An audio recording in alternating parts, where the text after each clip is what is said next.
Hello everyone to the Banished by Nightmares.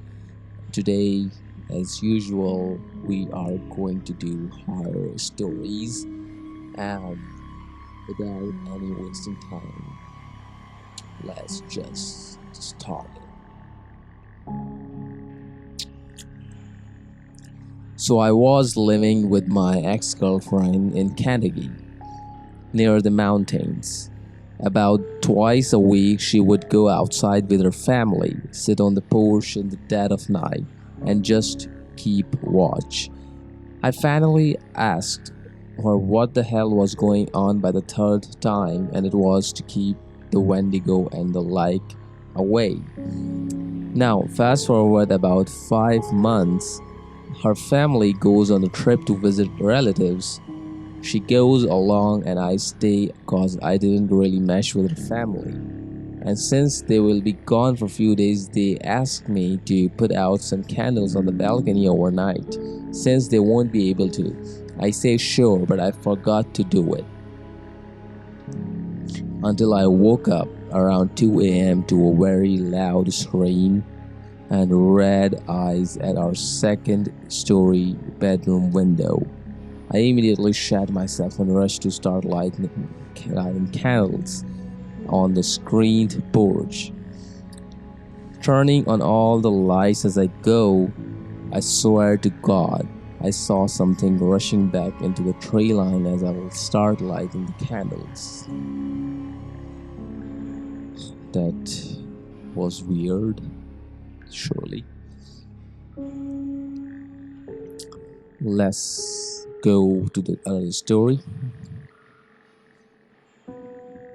Now, I have not have a very great story, but I grew up in a very old house in the UK.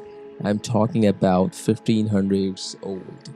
This house was opposite a really old church, graveyard, and a war memorial. Paranormal things happened all the time throughout all of my childhood, so much that I would become desensitized to these things like footsteps, whispers, door opening, closing. The small, spooky things used to scare me as a child, but as I became teenager, those things would be more of an inconvenience instead of fear. I would feel more annoyed and thus began the weird passive aggressive relationship between me and the ghost of my house. I think that the ghosts loved scaring me, but they couldn't anymore, so they really upped their game. About 3 times a week, the lights in the house wouldn't work.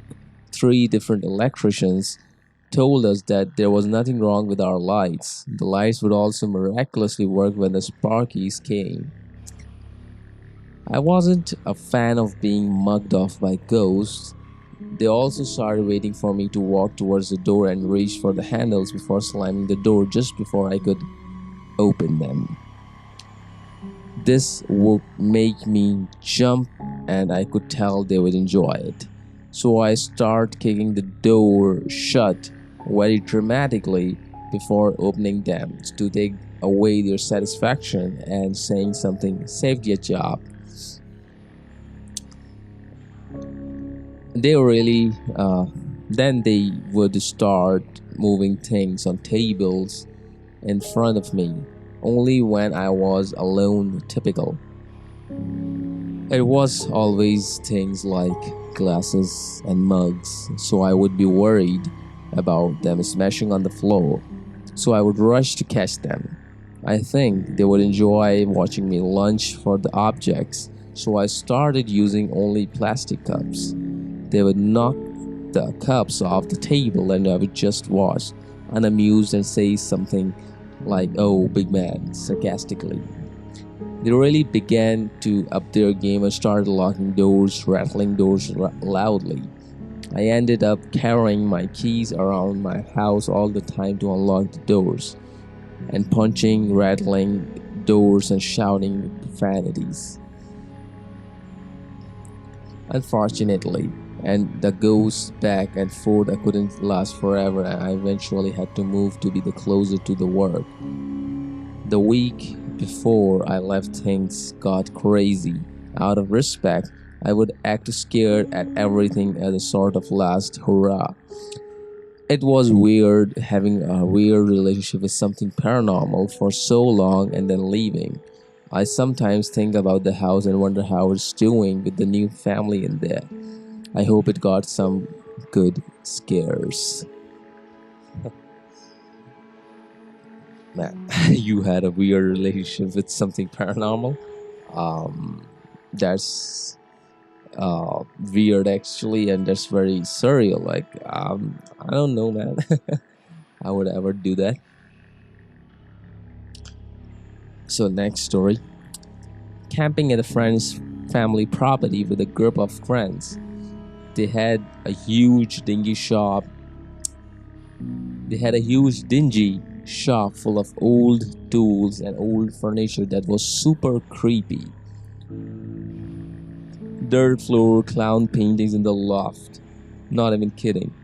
We stayed up late drinking by the fire, and I was the last one awake. Went to go pee on the side of the shop and stood about 5 feet away looking inside through the window. There was a fluorescent light on, and I noticed what looked like a piece of paper or dollar kind of floating around. I thought it was a moth at first, but it was moving in a very flowing figure eight pattern, like eight pattern, that was very rhythmic. It reminded me of a dangling a carrot. I watched it for maybe 20 seconds, which felt like forever. Then it quickly floated back to the corner of the shop where it was dark. There was also a wood chair near the corner that added to the creepiness. Could have been a moth, though. I sat back down by the fire to finish my beer and have a smoke. No one else was awake, so I played a Robot Unicorn Attack 2 on my phone for a while.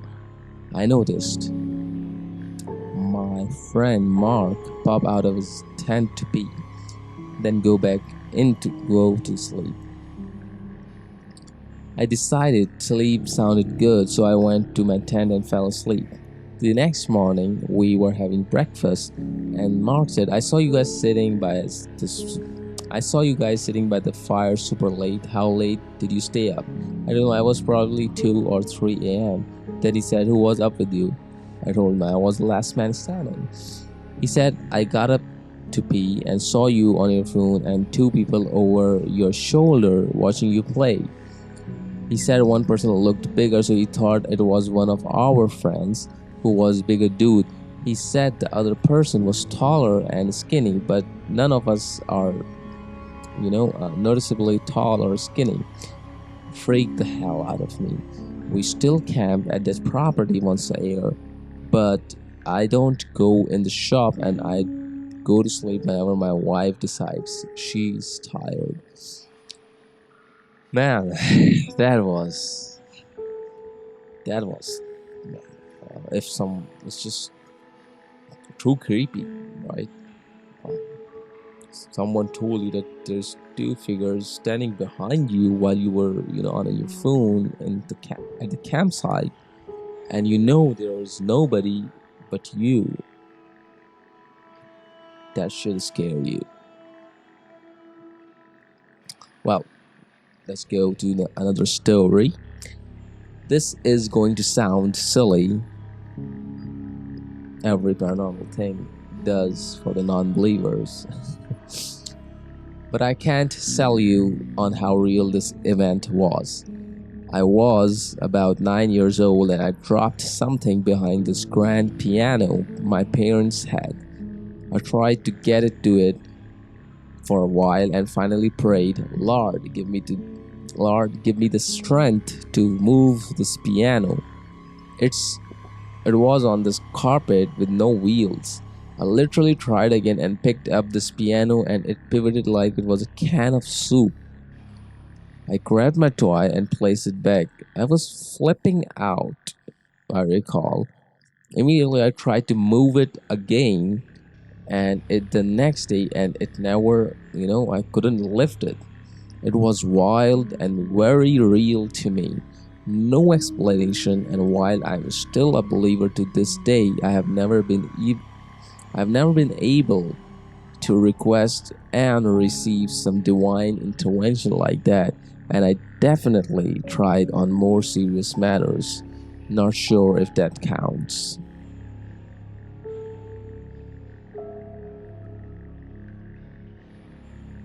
Okay, let's go to the story number 5. I live near a cemetery with a lot of veterans buried there. Occasionally, when I drive past late at night, I can see shadows that look like soldiers, or I hear a group of males talking. One time, I was driving home and literally saw a figure of a soldier run across the street in front of me. It looked like he was holding a weapon and getting ready to aim at something. Nearly crashed my freaking car. He looked so real. Stayed at a friend's one night for a sleepover in middle school. Woke up in the middle of the night, and when I opened my eyes, I saw a really dark figure standing in the hallway close to her bathroom. I swear to God, I almost crapped myself that night. Managed to go back to sleep, never saw it again after that. I have had a lots of paranormal experience, but those are the ones that have stuck with me. Let's go for another one. Spur of the moment thing. Well, my son wanted to go to the park around midnight.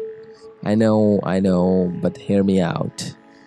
We both couldn't sleep, and I thought, why not?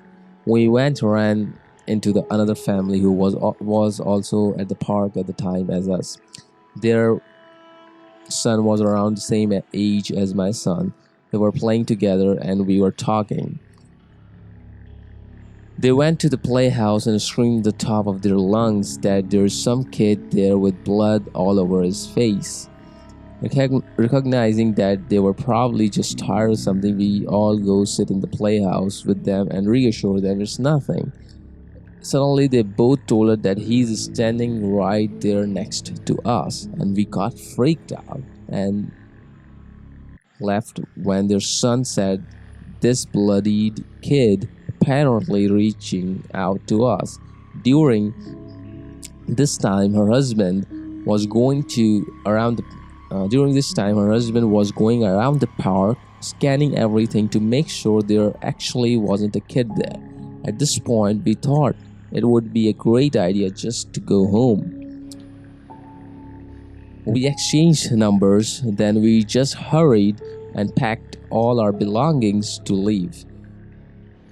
As we were leaving, one of the swings in the swing set started rapidly swinging beyond what the wind could do. No, there was no wind there at that night. This individual swing was swinging higher and more aggressively. We all witnessed this and just kind of said, "Yep, it's time to go." As I am pulling out of the park, my son started screaming, "He's there, he's coming, mommy." Way to freak out the driver. So I was having an anxiety attack, and I have never pulled out of a parking lot so fast before. The rest of the night, my son clung to me and refused to leave my side for the moment. Safe to say, I'm never going back to the park at night anymore. Yeah, yes, sure, you should not go to those places at night.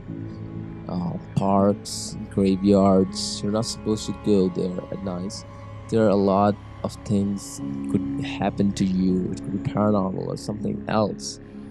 So you should avoid going there at night, like middle of the night.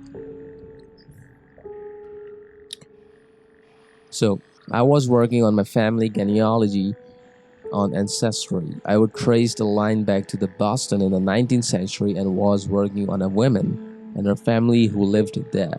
When I got distinct notion in my head that I was to sit up, stop eating, and treat her family with the proper respect. I'm a bit of a slob, so I was slouching and working on a bag of chips while I browsed through and tried to connect records. I got the distinct impression that this lady did not like how casually I was handling her family. Also, a couple of years back, I was mourning the death of my brother who died of complication from his diabetes. I was chatting with a friend and got this complete thought in my head from a person I would never met in life. My grandfather, who had the same name as my brother, he said he would meet my brother at the gate and we are going fishing. Which, when I told mom this, she said that's exactly how her dad would try to spend time and get to know someone outdoors on the water, swatting black flies and telling stories.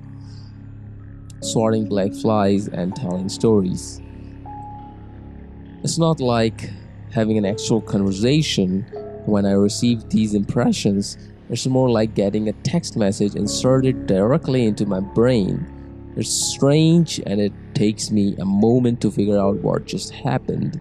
And it definitely does not happen all the time. It's given me some amazing insight from time to time though. Okay, I don't know about this, but this is very strange.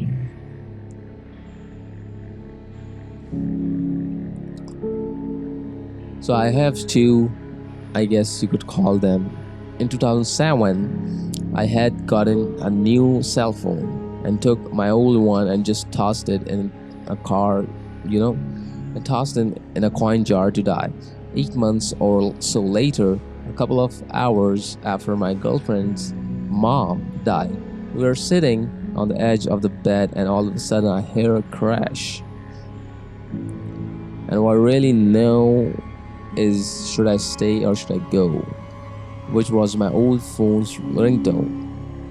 I realized what it was and dug into the coin jar and it was the phone was powering down and was too dead to turn back on.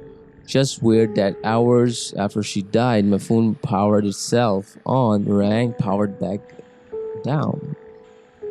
Then a couple of years later, I had downloaded Ghost Radar by Spud Pickle or something on my phone and had it on my desk going. When my daughter comes in diapers and holding a shirt, she looks at my phone and says, huh? Pointing at it. She was maybe 2.5 and I said, just looking for ghosts, and she handed me the shirt to put on her. It was purple shirt with the sun that says Daddy's Little Sunshine, and she walks out. Then my phone started talking. Me becoming sunshine over the course of 30 seconds or so, I was like, that's weird. So I went into the other room where my mom was on another phone to tell her that about it, and my phone says hospital. So when she hangs up, I said, who was that? She said, Uncle Stan, mom's in the hospital. So I said, now I get two weird things to tell you. As I'm telling her, my dad walks past, grabs something and goes into the other room, and I'm telling my mom it just usually does random words, but that was weird. And then the phone chimes in older, and I said, see? Then the phone says cookies. So I took out the cookies in the other room. Hey dad, what are you eating? Chocolate chip cookies? I shut that shit off. Okay, I didn't get the part of it. If you guys get it, can you explain it to me to what happens in this story? Little bit, I don't understand it. But thank you for sharing this and all of the stories to everyone. Thank you for watching and keep sending me stories, videos, whatever evidence proofs do you have. We can share it on this channel, and I would love to narrate the stories, emails, by dissect them. Find out, debunk the videos if it's real or not. I would love to do that. So stay tuned and stay healthy. Take care.